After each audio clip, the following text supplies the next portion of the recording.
Hello aspirants, welcome to AKSIS Academy Daily Current Affairs.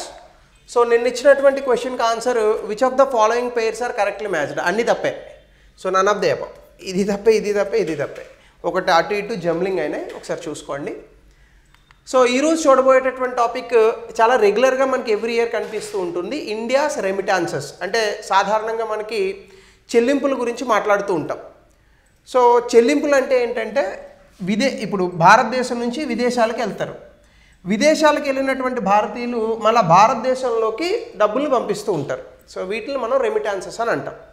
సాధారణంగా రెమిటాన్సెస్ ఏ దేశాలకు ఎక్కువగా ఉంటాయి?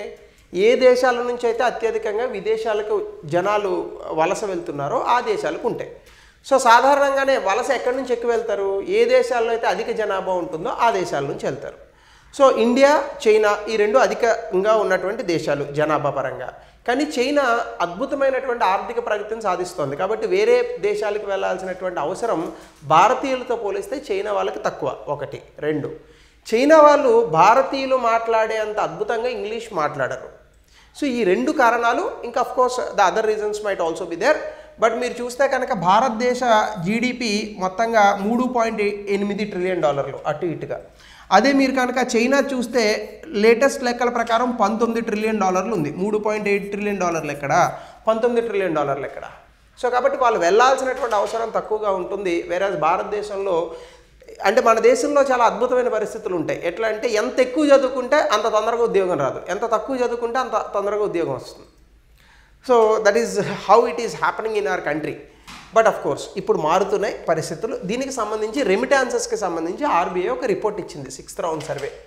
So RBI 6th round of remittance survey 2023-24 సంవత్సరాలకు సంబంధించి రిలీజ్ చేసింది. ఇందులో అడ్వాన్స్డ్ ఎకనామీస్ అంటే అధికంగా అభివృద్ధి చెందినటువంటి ఆర్థిక వ్యవస్థలు ఏవైతే ఉన్నాయో, ముఖ్యంగా America, United States of America, UK, ఈ దేశాల నుంచి భారతీయులకి ఎక్కువగా భారతదేశంలోకి డబ్బులు వస్తున్నాయట. కానీ గతంలో మనకి గల్ఫ్ నేషన్స్ అంటే దుబాయ్, ఖత్తర్, యమన్ ఇలాంటి దేశాలు ఉన్నాయి కదా, సౌదీ అరేబియా ఇలాంటి దేశాల నుంచి ఎక్కువగా వచ్చాయి. ఎందుకంటే మన వాళ్ళు దుబాయ్కి ఎక్కువగా వెళ్ళేవాళ్ళు. కానీ ఈ మధ్య కాలంలో అడ్వాన్స్డ్ ఎకనామీస్ నుంచి అధికంగా మనకి డబ్బులు రావడం ప్రారంభించాయి. గల్ఫ్ నేషన్స్ గతంలో డామినెంట్గా ఉండేవి, ఇప్పుడు అడ్వాన్స్డ్ ఎకనామీస్ వాటిని ఓవర్టేక్ చేశాయి. అయితే రెమిటాన్సెస్ గురించి కనుక మనం చూస్తే ఎవరైతే ఓవర్సీస్ అంటే భారతదేశంలో పుట్టి భారతదేశంలో పెరిగి భారత పౌరులుగా ఉంటూ విదేశాలలో స్థిరపడి లేదా విదేశాలలో పని చేసుకోవడానికి వెళ్ళినటువంటి వ్యక్తులు మళ్ళా భారతదేశంలో ఉన్నటువంటి కుటుంబాలకు వాళ్ళ తాలూకా డబ్బులను వెనక్కి పంపిస్తే దాన్ని మనం రెమిటాన్సెస్ అని అంటాం. ఖచ్చితంగా రెమిటాన్సెస్ ఒకటి ఆర్థిక వ్యవస్థకి చాలా ఇంపార్టెంట్, రెండు ఇక్కడ బ్రతికేటటువంటి వారి కుటుంబాలకి ఇది చాలా ఉపయోగకరంగా ఉంటుంది. ఈవెన్ చాలామంది అయితే అక్కడ పంపించే డబ్బులతోనే ఇక్కడ కోటీశ్వర్లు అయినటువంటి సందర్భాలు కూడా మనం చాలా చూస్తూ ఉంటాం. సో దీనికి సంబంధించి ఇండియా రెమిటాన్స్ రికార్డ్ 2024 రిపోర్ట్ని కనుక మనం ఆర్బీఐ ఇచ్చింది కనుక చూస్తే భారతదేశానికి దాదాపుగా $129 బిలియన్ అంటే బిలియన్ డాలర్లు అంటే తెలుసు కదా, 129 × 100 కోట్లు అంటే $12,900 కోట్ల అంటే ఇంటూ 85 రూపాయలు అయింది. అంటే ఆల్మోస్ట్ లక్షల కోట్లలో ఉంటుంది. ఇంత డబ్బు ఒక దేశానికి అంటే ప్రపంచవ్యాప్తంగా ఉన్నటువంటి 200 పైచీలకు దేశాలలో ఒక దేశానికి ఒక సంవత్సర కాలంలో ఇంత అత్యధికంగా రావడం అనేటటువంటిది ఇది రికార్డు. అయితే ఇది ప్రపంచవ్యాప్తంగా అంటే ప్రపంచవ్యాప్తంగా మొత్తం 100 రూపాయలు వాళ్ళ దేశాలకు వెనక్కి పంపిస్తూ ఉంటే కేవలం భారతదేశానికి వచ్చేటటువంటి ఈ రెమిటాన్సెస్ చెల్లింపులు మాత్రమే 14.3%. వీళ్ళ తర్వాత మెక్సికో ఉంది, తర్వాత చైనా ఉంది లార్జెస్ట్ రెసిపియెంట్స్గా. మెక్సికో ఎందుకు ఉందని మీరు నన్ను అడగచ్చు. అమెరికా కింద ఉన్నటువంటి మెక్సికో అంటే చాలా కాకపోయినా పేద దేశం కాబట్టి అమెరికా వాళ్ళ సంపాదనకు ఈ మెక్సికో వాళ్ళకి పని చేస్తూ ఉంటారనమాట. కాబట్టి దొంగతనంగా వెళ్ళిపోతూ ఉంటారు, చాలా ఈజీగా వాళ్ళకి వీసాలు ఇవన్నీ వస్తాయి. కాబట్టి మెక్సికో నుంచి అమెరికా వెళ్ళి వాళ్ళ రెమిటాన్సెస్ వెనక్కి పంపిస్తూ ఉంటారు. అలాగే రెగ్యులేటరీ ఫ్రేమ్వర్క్ కనుక మనం చూస్తే ఇలా ఫారెన్ నుంచి భారతీయులకు వెనక్కి పంపించేటటువంటి ఈ డబ్బు ఏదైతే ఉందో దాన్ని ఒక చట్టం ఆధారంగా మనం రెగ్యులేట్ చేస్తూ ఉంటాం. దాని పేరు ఫెమా. గతంలో ఫెరా ఉండేది, ఇప్పుడు FEMA, foreign exchange management act, విదేశీ మారకపు నియంత్రణ చట్టం ఉండేది ఒకప్పుడు. ఇప్పుడు మేనేజ్మెంట్ యాక్ట్గా మారింది. అంటే ఇప్పుడు జస్ట్ మేనేజ్మెంటే ఉంటుంది తప్ప రెగ్యులేషన్ అనేటటువంటిది ఉండదు. అలాగే లిబరలైజ్డ్ రెమిటాన్సెస్ స్కీమ్, ఎల్ఆర్ఎస్ స్కీమ్ అని అంటారు. ఇదేంటంటే భారతీయులు ఎవరైతే ఉన్నారో వాళ్ళు భారతదేశానికి $2,50,000 ఒక సంవత్సరానికి గాను పంపించుకోవచ్చు పర్సనల్గా. అలాగే ఇన్వెస్ట్మెంట్ పర్పసెస్ కూడా ఏ మాత్రము కూడా గవర్నమెంట్ అప్రూవల్ అవసరం లేదు ఇక్కడ. ఇంతకన్నా ఎక్కువ డబ్బులు ఉంటే మాత్రం ఆర్బీఐ అప్రూవల్ తీసుకోవడం తప్పనిసరి. అలాగే it prohibit remittances for gambling, trading and terrorist financing. ఈ విషయాలకు మాత్రం అంటే ప్యాకాట్ హడ్డానికో లేదా క్యాజినోకో లేదా టెర్రరిస్టులకు సంబంధించినటువంటి ఫండింగ్కో అయితే మాత్రం ఈ రకమైనటువంటి ఫండింగ్స్ను ఒప్పుకోరు. అలాగే బ్యాలెన్స్ ఆఫ్ పేమెంట్స్ మనం ఎప్పుడు కూడా ఇండియన్ ఎకనామీలో చెప్పుకుంటూ ఉంటాం. విదేశీ మారకపు ద్రవ్యంలో మనం చేసేటటువంటి ఏ రకమైన ఇంపోర్ట్స్ అండ్ ఎక్స్పోర్ట్స్ కానీ లేదా విదేశాల నుంచి మనకు పెడుతున్నటువంటి పెట్టుబడులు కానీ ఎఫ్డిఐ, ఎఫ్ఐఐ కానీ అవన్నీ బ్యాలెన్స్ ఆఫ్ పేమెంట్స్లో వస్తాయి. సో ఇందులో మనకి క్యాపిటల్ అకౌంట్ అని ఒకటి ఉంటుంది, కరెంట్ అకౌంట్ అని ఒకటి ఉంటుంది, మళ్ళీ ఇందులో బ్యాలెన్స్ ఆఫ్ ట్రేడ్ ఉంటుంది, బ్యాలెన్స్ ఆఫ్ ఇన్విజిబుల్స్ ఉంటుంది. సో ఈ బ్యాలెన్స్ ఆఫ్ పేమెంట్స్ అకౌంట్ ఏదైతే ఉందో ఇందులోకే మన విదేశీ మారకపు నిల్వలు వచ్చినా పోయినా ఇందులోనే రికార్డ్ అవుతాయి. సో రెమిటాన్సెస్ అనేటటువంటివి కరెంట్ అకౌంట్లో రికార్డ్ అవుతాయి. ఇది మీరు బాగా గుర్తుపెట్టుకోవాలి. ఎగ్జామ్లో ఏమడుగుతాడంటే విదేశీ చెల్లింపులు ఏవైతే ఉన్నాయో అవి బ్యాలెన్స్ ఆఫ్ పేమెంట్స్లో ఏ అకౌంట్లోకి పోతాయని అడుగుతాడు. ఖచ్చితంగా అది కరెంట్ అకౌంట్లోకి పోతాయి యాజ్ యూనిలేటరల్ ట్రాన్స్ఫర్స్. అలాగే foreign income inflows do not create liabilities. అంటే భారతదేశంకి సంబంధించినటువంటి వ్యక్తులు వేరే దేశాలలో పనిచేసుకుంటూ భారతదేశానికి పంపించేటటువంటి డబ్బు లయబిలిటీ కాదు, అది మనకి ఎసెట్టే అవుతుంది. వాళ్ళ డబ్బు వాళ్ళు పంపించుకుంటున్నారు, కాకపోతే వాటి తాలూకా రూపం మారుతుంది అంతే. అలాగే 6th రౌండ్ ఆఫ్ రెమిటాన్సెస్ సర్వేలో కనుక మీరు చూస్తే ఇండియాకు వచ్చినటువంటి టోటల్ రెమిటాన్సెస్ 2010-11లో $55 బిలియన్ అయితే 2023-24లో అది $118 బిలియన్ పెరిగింది. అలాగే టాప్ కాంట్రిబ్యూటర్స్ అంటే ఏ దేశం నుంచి మన వాళ్ళు ఎక్కువగా సంపాదన సంపాదించి భారతదేశానికి పంపిస్తున్నారు అంటే అమెరికా ఒకటి, అలాగే United States of America is the leading contributor, 2 United Arab Emirates, 3వది ఇంకా అడ్వాన్స్డ్ ఎకనామీస్ అయిన యూకే, సింగపూర్, కెనడా, ఆస్ట్రేలియా వీళ్ళు దాదాపుగా ఒక 50% వరకు ఉన్నారు. అలాగే మిగతా యూకే షేరు గతంలో 10% ఉండేది, ఇప్పుడు అది ఇంకా పెరిగింది. గతంలో 3.4% ఉండేది, ఇప్పుడు అది 10%కి పెరిగింది. అంటే మన వాళ్ళు ఎక్కువగా లండన్ వెళ్ళి సెటిల్ అవ్వడానికి కూడా బాగా ఇష్టపడుతున్నారు. ఆస్ట్రేలియా కూడా ఒక కీ సోర్స్గా వచ్చింది, 2.3%. ఆస్ట్రేలియాలో అవకాశాలు తక్కువగా ఉంటాయి. సో దానివలన ఆస్ట్రేలియాకి ఎక్కువగా వెళ్ళడానికి మన వాళ్ళు మొగ్గు చూపరు. అలాగే ఆస్ట్రేలియాలో జనాభా కూడా చాలా తక్కువ, 2.4 కోట్లు మాత్రమే ఉంటుంది. అంటే మొత్తం ఒక హైదరాబాద్ ఎంత ఉంటుందో అంతకి 2 వేసుకోండి అంతే జనాభా, అంతకు మించి ఉండదు. అలాగే గల్ఫ్ కోఆపరేషన్ కౌన్సిల్ నుంచి కూడా ఈ మధ్యకాలంలో డిక్లైన్ అయింది. అంటే ఏంటి, గల్ఫ్ కంట్రీస్కి వెళ్ళడానికి మన వాళ్ళు పెద్దగా ఇష్టపడట్లేదని చెప్పడం కాదు, కానీ ఈ దేశాలకు ఎక్కువగా వెళ్తున్నారు. ఇక్కడ కాన్స్టెంట్గానే ఉంది, కానీ ఈ దేశాలకు ఎక్కువ వెళ్ళడం వల్ల మనకి ఇక్కడ నుంచి రెమిటాన్సెస్ ఎక్కువ వస్తున్నాయి. సో దానివల్ల మనకి షేరు 38% తగ్గింది. గతంలో అది 47% ఉంది 2016-17.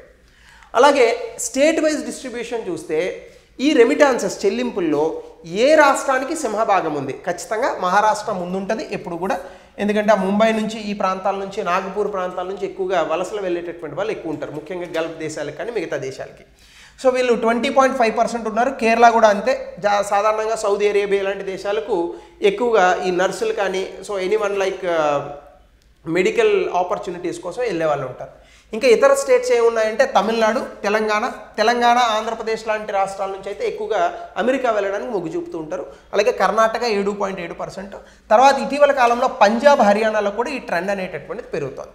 అలాగే మోడ్ ఆఫ్ రెమిటాన్స్ ట్రాన్స్ఫర్ ఏ మోడ్లో తీసుకొస్తున్నారు అంటే రూపీ డ్రాయింగ్ అరేంజ్మెంట్. అంటే ఏంటంటే వాళ్ళు డాలర్ల రూపంలో పంపుతారు, ఇక్కడ మన వాళ్ళు రూపాయల రూపంలో తీసుకోవచ్చు. ఆ డామినెంట్ ఛానలే చాలా ఎక్కువగా ఉంది. 2 ఓస్ట్రో ట్రాన్స్ఫర్స్ అండ్ ఫిన్టెక్ ప్లాట్ఫామ్స్, ఇవి కూడా సిగ్నిఫికెంట్గా ఉన్నాయి. ఓస్ట్రో ట్రాన్స్ఫర్స్ అండ్ ఫిన్టెక్ ప్లాట్ఫామ్స్ అంటే ఏంటంటే వాళ్ళు డాలర్లు ఇక్కడే పంపిస్తారు.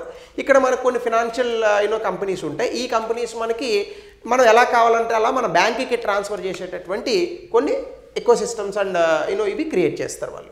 అలాగే డిజిటల్ రెమిటాన్సెస్ కూడా ఉన్నాయి, అవి కూడా పంపిస్తున్నారు. అంటే డైరెక్ట్గా అకౌంట్కి పంపించడాలు, లేదంటే ఇప్పుడు ఇంకా అనేక మార్గాలు వచ్చాయి, కొత్తగా ఇక్కడ కూడా అకౌంట్స్ తీసుకోవచ్చు.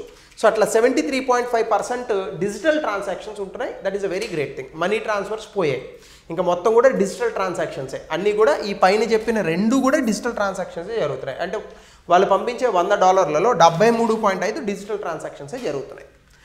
అలాగే రీజన్స్ ఫర్ షిఫ్ట్ ఇన్ రెమిటాన్సెస్ అంటే ఇప్పుడు గతంలో గల్ఫ్ దేశాల నుంచి ఎక్కువగా వచ్చేటటువంటి డబ్బు ఇప్పుడు ఎందుకు అడ్వాన్స్డ్ ఎకనామీస్ నుంచి వస్తుంది అనే కారణాలు కనుక మనం చూస్తే, అడ్వాన్స్డ్ ఎకనామీస్ యునైటెడ్ స్టేట్స్ కానీ యూకే కానీ కెనడా, ఆస్ట్రేలియా వీళ్ళు అధిక జీతభత్యాలు ఇచ్చి అంటే అధికంగా జీతాలు ఇచ్చి మన వాళ్ళని పోషిస్తున్నారు, లేదా అధిక జీతాలు ఇచ్చి మన వాళ్ళని పెట్టుకుంటున్నారు. సో ఇది ప్రధానమైనటువంటి కారణం. రెండు, యుఎస్లో జాబ్ మార్కెట్ అనేటటువంటిది కోవిడ్-19 సందర్భంగా చాలా ఇబ్బంది పడింది, కానీ కోవిడ్-19 తర్వాత మళ్ళీ బాగానే స్థిరపడింది. సో దీని కారణంగా అధికంగా మళ్ళీ యూఎస్ వెళ్ళడానికి ఇష్టపడుతున్నారు. ముఖ్యంగా టెక్నాలజీ కంపెనీస్కి సంబంధించి, ఐటీ ఇండస్ట్రీకి సంబంధించి ఎక్కువగా మన వాళ్ళు అమెరికా వెళ్ళడానికి ఇష్టపడతారు. సో కాబట్టి అక్కడ నుంచి మనకి బాగానే రెమిటాన్సెస్ వస్తున్నాయి because of the job recoveries. అలాగే యూకే, ఇండియాలో కూడా మైగ్రేషన్స్ అనేటటువంటి జరుగుతున్నాయి. అలాగే మొబిలిటీ పార్ట్నర్షిప్స్ ఈ మధ్యకాలంలో యూకే, యునైటెడ్ కింగ్డమ్కి ఇండియాకి మధ్య వచ్చినటువంటి సింపుల్ వీసా రూల్స్ వల్ల ఎక్కువగా యూకే వెళ్ళి స్థిరపడడానికి కూడా చాలామంది వ్యక్తులు ఇంట్రెస్ట్ చూపిస్తున్నారు. అలాగే ఇండియన్ మైగ్రేషన్ కూడా యూకేకి కనుక మీరు చూస్తే గతంలో 76,000 మాత్రమే సంవత్సరానికి ఉన్నటువంటిది ఇప్పుడు 2,50,000కి పెరిగింది. అంటే యూకే ఎక్కువగా వెళ్ళడానికి ఇష్టపడుతున్నారు. సాధారణంగా మనం ఆస్ట్రేలియా, కెనడాలతో పోల్చుకుంటే యూకేలో అధిక అవకాశాలు ఉంటాయి. ఎందుకంటే యూకేలో జనాభా 6 కోట్ల వరకు ఉంది. అదే మీరు కెనడాలో అనుకోండి, అక్కడ కూడా అంతే 2 కోట్లు 3 కోట్లు ఉంటుంది. ఆస్ట్రేలియా అయితే మరీ తక్కువ. అమెరికా అయితే ఒక 33 కోట్లు ఉంటుంది కాబట్టి పర్వాలేదు. అలాగే కెనడా, ఆస్ట్రేలియాలో ఎక్స్ప్రెస్ ఎంట్రీలు ఇస్తున్నారు. ముఖ్యంగా కెనడాలో అయితే భారతదేశానికి సంబంధించినటువంటి సిక్కులు కానీ అలాగే ఇంకా ఇతరత్ర వ్యక్తులు కానీ చాలా పాపులర్గా వెళ్ళిపోతున్నారు. ఈవెన్ అక్కడ ఓటింగ్ ప్యాటర్నే భారతీయుల మీద ఆధారపడి ప్రభుత్వాలు గెలిచేటటువంటి పరిస్థితి ఉంది. కాబట్టి అక్కడ ఎక్స్ప్రెస్ ఎంట్రీస్ ఉంటున్నాయి, ఇమిగ్రేషన్ సిస్టమ్స్ ఉంటున్నాయి. సో స్కిల్డ్ ప్రొఫెషనల్స్ అంటే లైక్ ఐటీ ఎంప్లాయీస్ కానీ, లాయర్స్ కానీ ఇట్లాంటి వాళ్ళకి చాలా అద్భుతంగా కెనడాలో అవకాశాలు ఉన్నాయి. సో దానివల్ల కూడా అక్కడ హై పేయింగ్ జాబ్స్ దొరుకుతున్నాయి.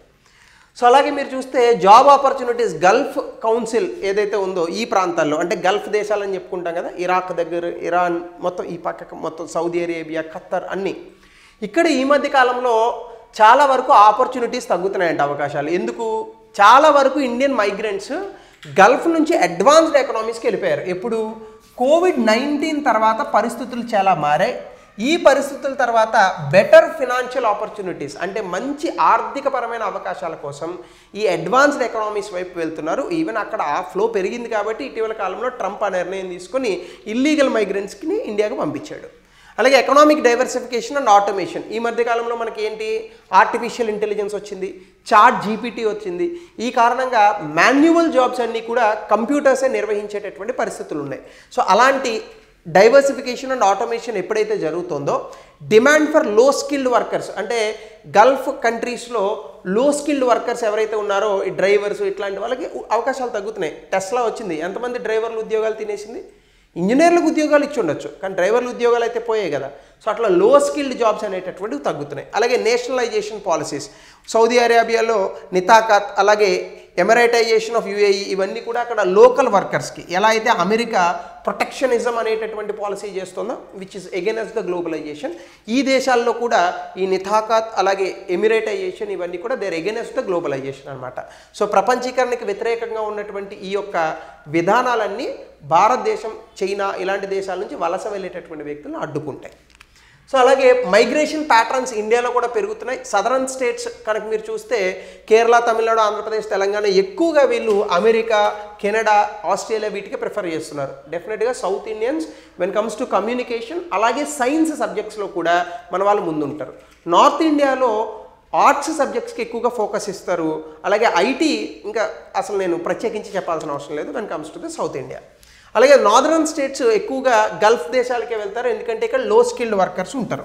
సో లో స్కిల్డ్ వర్కర్స్ ఉంటారు అని నేను ఎందుకు అంటున్నాను అంటే ఆల్రెడీ మీకు చెప్పాను, నార్త్ ఇండియాలో ఎక్కువగా ఆర్ట్స్ చదువుతారు, అందుకే ఎక్కువగా పాలిటీషియన్స్ నార్త్ ఇండియాలో ఉంటారు, ఎక్కువ అక్కడ నుంచే వస్తారు. సౌత్ ఇండియాలో మనం ఎక్కువగా ఎంపీసీకి ఇస్తాంగా focus. So because of that reason IT and MPC వీటి కారణంగా మనకి సౌత్ ఇండియాలో ఎక్కువ మంది ఈ ఇన్ఫర్మేషన్ టెక్నాలజీ, కంప్యూటర్స్ వీటికి ఎక్కువగా ఇంట్రెస్ట్ చూపిస్తూ ఉంటారనమాట. సో ఈ కారణంగా మనకి ఈ ప్రాంతాల నుంచేమో గల్ఫ్ ప్రాంతాలకు వెళ్తున్నారు, దక్షిణ భారతదేశం నుంచేమో అడ్వాన్స్డ్ ఎకనామీస్కి వెళ్తున్నారు. అలాగే ఎడ్యుకేషన్ డ్రివెన్ మైగ్రేషన్ కూడా పెరిగింది. ఇటీవల కాలంలో భారతదేశం నుంచి అడ్వాన్స్డ్ ఎకనామీస్కి చదువు కోసం వెళ్ళేటటువంటి వ్యక్తులు కూడా ఎక్కువ మంది అయ్యారు. అలాగే దీని కారణంగా కూడా రెమిటాన్సెస్ అనేటటువంటివి పెరుగుతున్నాయి. అలాగే ఎడ్యుకేషన్ కోసం వెళ్ళి వాళ్ళు తిరిగి రావట్లా, అక్కడే ఉండిపోతున్నారు. దానివల్ల ఖచ్చితంగా వాళ్ళకి జాబులు వస్తున్నాయి. సో వాళ్ళ వల్ల రెమిటాన్సెస్ పంపిస్తున్నారు. దీనివల్ల మనకి ఈ రెమిటాన్సెస్ అనేటటువంటివి పెరుగుతున్నాయి.